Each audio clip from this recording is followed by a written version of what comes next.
بسم الله الرحمن الرحيم، والصلاة والسلام على رسول الله صلى الله عليه وسلم. هنتعلم النهاردة القواعد الفقهية، وهي من روائع التشريع الإسلامي وأهميتها في تطبيقها في حياتنا اليومية. أولا، ما معنى القواعد الفقهية؟ هي أصول ومبادئ كلية في نصوص موجزة، يعني طبعا هي شيء موجز مش مفهوم منه يا ترى إيه المطلوب مننا، لكن بيتضمن داخله أحكام تشريعية عامة في الحوادث التي تدخل تحت هذا الموضوع. يعني معنى عندنا قاعدة مجملة ويندرج تحتها طبعا تطبيقات. من أمثلة القواعد الفقهية مثلا درء المفاسد مقدم على جلب المصالح. قاعدة أخرى لا ضرر ولا ضرار. قاعدة ثالثة الضرر يزال. قاعدة أخرى الاضطرار لا يبطل حق الغير. قاعدة رائعة جدا الحقوق لا تسقط بالتقادم. إذا هنا هناخد القواعد بالتدريج ونشرح بالتفصيل معنى كل قاعدة. أول قاعدة وهي في منتهى الأهمية، وهي قاعدة درء المفاسد مقدم على جلب المصالح. يعني إيه هذه القاعدة؟ عندنا في مصلحة معينة وفي عندنا مفاسد أخرى. يا ترى الأهم إن أنا أجلب المصلحة دي أو إن أنا أدرء المفاسد يعني أطردها؟ لا، بالنسبة لنا القاعدة بتعلمنا إن درء المفاسد هو مقدم على المصلحة، يعني أمنع المفسدة مقدمة على إن أنا أجلب المصلحة. دليل هذه القاعدة يقول الله عز وجل: ويسألونك عن الخمر والميسر قل فيهما إثم كبير ومنافع للناس. طبعا معروف ان الخمر محرمه في التشريع الاسلامي، ولكن ممكن يكون فيها منفعه بسبب البيع والشراء او منفعه صحيه. لا، الاولى طبعا ترك تماما الخمر ولو كان فيها قليل من المنافع. هندي امثله لتطبيق هذه القاعده. لو في شخص مثلا عنده بيمتلك شيء معين في ملكه، يعني ارض معينه مثلا، لا يجوز له ان هو يتصرف في هذه الارض اذا كان هذا التصرف هيضر جاره. مثلا لو في واحد مثلا عايز يتاجر في المحرمات والمخدرات، في جلب مصلحه في هذه الحاله طبعا ارباح كثيره، ولكن ما ننساش ان هو في الاولى درء المفاسد ان هو بيتاجر في المخدرات وهذا حرام. ناخد مثال تطبيقي اولى من ده، اللي هو تطبيق مثلا الطبيب ممتاز وبيعرف عنه الخبره الطبيه رائعه جدا. طبعا في مصلحه من هنا، ايه جلب المصلحه؟ اللي هو طبعا ان شاء الله الشفاء على يديه. ولكن نسمع عن هذا الطبيب ان هو غير مؤتمن، خلقه سيئه. طب يا ترى اذهب لهذا الطبيب لان انا مضطر، لان هو مثلا مشهور بخبرته، ولا ان ادرأ المفسده؟ لا، حتى لو ما فيش غيره في الارض، سبحان الله القاعده بتعلمنا كده، وهو الوحيد اللي الله اعلم هيكون الشفاء على يديه ام لا، المفروض ان انا ادرأ المفسده ولا اذهب لهذا الطبيب لسوء سمعته الخلقيه وليس اي الطبيه. ناخد مثال اخر زي مدرس مشهور، طبعا معروف عنه اللي بيدرس معاه بيبقى متفوق جدا جدا، وانا اسيب بنتي مثلا تحضر مع المدرس ده واعرف ان هو خلقه سيء.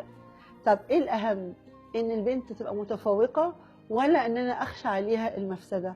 يعني في مصلحه اللي هي التفوق، وفي مفسده ان هو الله اعلم هيكون سوء خلقه تاثيره ايه على بنتي. يبقى الاولى ان انا اترك تماما هذا المدرس حتى لو في مصلحه من وراءه. ناخد مثال اخر في حياتنا اليوميه، زي مثلا بنت عايزه تسافر في الغرب تدرس، او عندها مثلا عقد خارجي وبدون اي محرم ولا اي شيء، ولم تتزوج ولا معها اخوها ولا اي بني ادم، وهتسافر لمده سنين في الغرب. في طبعا هتجلب مصلحه اللي هي الخبره والمال وغيره، لكن في مفسده رهيبه وان البنت لا ائتمنها على في بلد غريبه وبمفردها طبعا لا يجوز. يبقى درء المفسده مقدم على جلب المصلحه. في مثال آخر بنشوفه في حياتنا اليومية، طبعا أتمنى الناس تتجنبه تماما. يكون شخص مثلا يمتلك عمارة وفي الدور الأرضي للأسف الشديد بيأجرها القهوة، وفي القهوة بيشربوا شيشة. طبعا سبحان الله في جلب المصلحة، الإيجار ده رائع جدا ودخل له، ولكن في مشكلة كبيرة، الضرر من الشيشة الصحية طبعا على جميع سكان العمارة. ففي عندنا جلب مصلحة وعندنا درء مفسدة، لا، درء المفسدة مقدم على جلب المصلحة. قاعدة أخرى منتهى رائعة جدا جدا، وهي من استعجل شيء قبل أوانه عوقب بحرمانه. هناخد معنى الشيء ده، يعني المفروض أنا في تاريخ معين هستفيد بشيء معين، لكن أنا بستعجل الشيء، والنتيجة إن الشرع هيحرمني من إن أنا أستفيد من هذا الشيء. طبعا التطبيق هو اللي هيفهمنا هذا. مثلا هنشوف مثال لده، شخص مثلا تلقي الفار. تلقي الفار ده معناه ان هو شخص في مرض الموت، هيطلق زوجته لهدفه داخله ان هو يمنعها من الميراث. سبحان الله، هو استعجل شيء قبل اوانه، يعني هو لسه ما ماتش سبحان الله، لكن هو نيته يمنعها من الميراث. الشريعه هتعاقبه، بمعنى ان راي الشرع اتفق عليه الفقهاء ان بالرغم ان هو طلقها الا انها في عدتها، وبعض الفقهاء ذهبوا الى حتى ولو بعد العده ترثه عقابا له، لان نيته كانت حرمانها من الميراث. مثال اخر، مثلا الشخص اللي هو ممكن يقتل مورثه، يعني المفروض مثلا ابن مثلا هيستعجل على ابيه، عايز يورث ابوه فيقتل ابوه. طب الشريعه طبعا المفروض هو ينتظر حتى يموت طبيعي، لكن ده بيقتله. النتيجه ان الشريعه هتعاقبه، هتمنعه من الميراث، لان القاتل لا يرث. وهكذا هنشوف كل من استعجل شيء قبل اوانه عوقب بحرمانه. عندنا تطبيق آخر لهذه القاعدة، هو من باع شيء المفروض أن هو مع البيع وتسليم المبيع بيقبض الثمن، لكن هو أخطأ فسلم المبيع ولم يقبض الثمن. طبعا هنا في هذه الحالة استعجل شيء قبل أوانه عوقب بحرمانه، إن هو ضيع على نفسه حقه في طلب ثمن هذه السلعة. يعني المفروض إن هو مع القبض كده هو ده يقبض الثمن ويسلم المبيع أو السلعة، ولكنه سلم بدون أن يقبض. هيجي طالب بعد كده بماله، وربما يسقط حقه وينكر الشخص ده إن هو استلم السلعة. فإذا من استعجل شيء قبل أوانه عوقب بحرمانه. قاعدة أخرى وهي الضرر لا يزال بالضرر. دي قاعدة من أكثر من رائعة ومن روائع الدين الإسلامي، أن الضرر لا يزال بالضرر.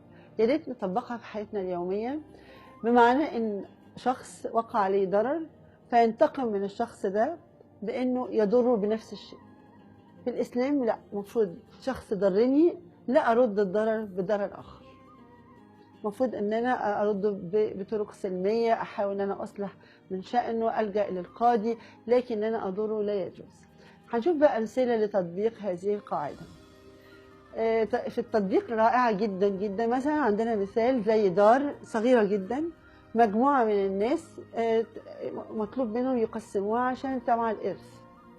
طب لو قسمنا دار صغيره ايه اللي هيحدث؟ طبعا مفيش حد هيستفيد منها تماما لصغر حجم الدار. طب الأولى نعمل إيه عشان ينتفعوا بيها؟ الأولى إن إحنا نبيع هذه الدار ونقسم ثمنها على البعض، أو جزء منهم ياخد كل الدار ويدفع الثمن للآخر. لكن إن أنا أقسمها ومفيش حد يستفيد تماما، فهذا لا يجوز، لأن الضرر لا يزال بالضرر، يعني في ضرر أكبر في عملية التوزيع، فلا يجوز إن إحنا نضر الجميع، لا، الأولى على الأقل واحد اتنين ينتفعوا بها ويردوا له بديل له أو عوض له مبلغ من المال.